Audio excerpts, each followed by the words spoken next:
for the very first time in the rings of any country in Africa, live from the Mobolaji Johnson Arena, Marco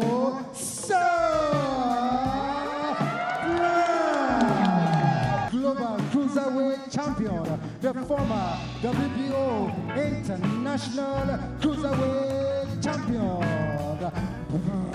Browne Bulletproof Glanton. This is their careers looking to it's definitely moving men can afford, and they're doing it. You gain that respect.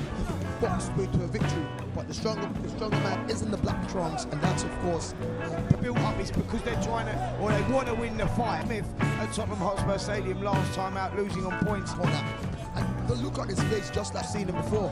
But Browne Glanton genuinely believes absolutely, and just for our fight fans all over the world watching, all you know, in the build up to this one this week, and he can weather those storms and he can come through. I just, you know, he can box. He's slicks on Marcus Browne.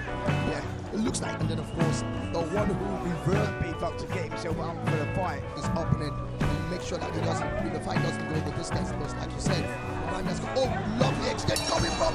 Whoa! Fight is won and lost here. Let's take a look at the action. And here we see the exchanges, and yet they were definitely waistline. They could say they definitely sort of went low to it. Browne, you know, finding some sneaky shots on the inside. Just them body shots. I'll be surprised if he can keep the pressure on moving forward. He wasn't all over his face, not giving any opportunity at all, because I think he also knows interesting stuff.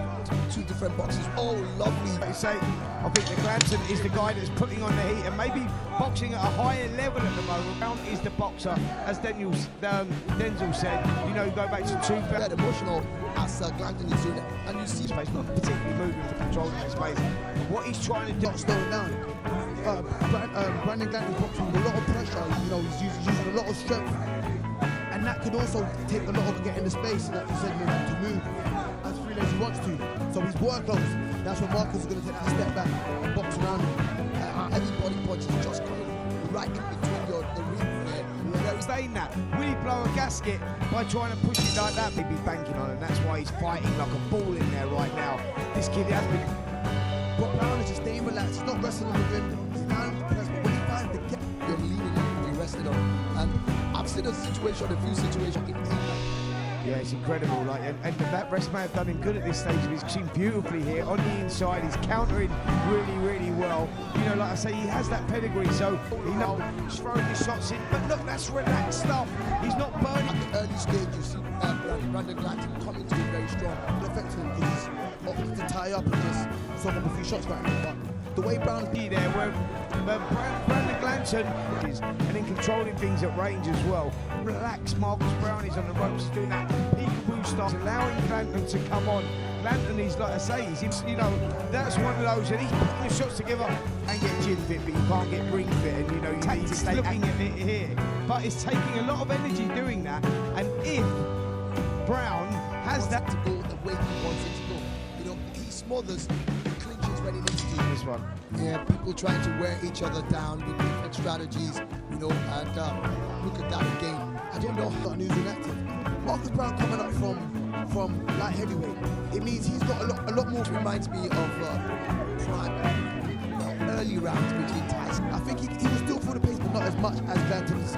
You know, it's probably harder for him to make the weight than it was with Marcus Browne. With his shoulder, leaning over the shoulder, short clusters. When he gets the chance to, in 2 to 3, great hook there from Glanton. Great return, great answer there from. And this is the confidence of the followers I'm talking about. Once he gets, did he make it good? Did he struggle? Moving forward as the rounds go on, clinching, he just wants to control does his way all through. There's no panic.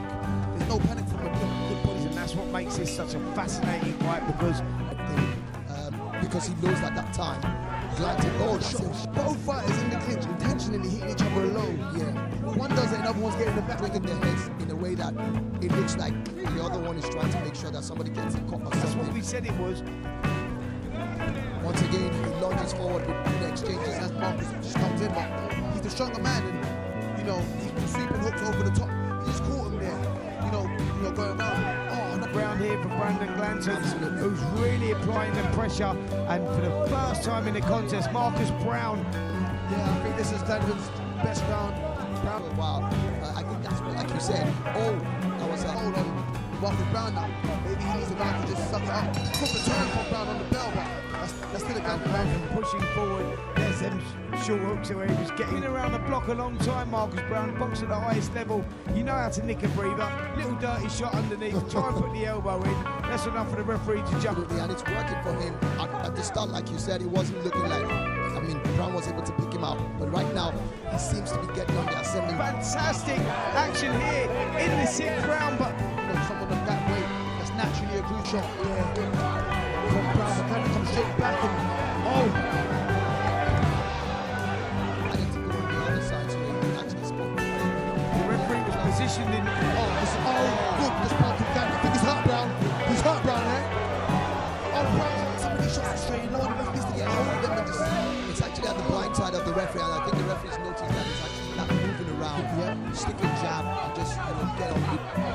He needs to throw short shot floaters and get to me. He should have had more of a foothold on it. This is good work from Browne, who's trying to float, but he's through all the shots, and Glanton just been walking through them. So the fact he knows he can't hurt him, he's just not going to back off. He's got to keep steaming forward. The end against Archer Better PM, who was applying pressure like this as well.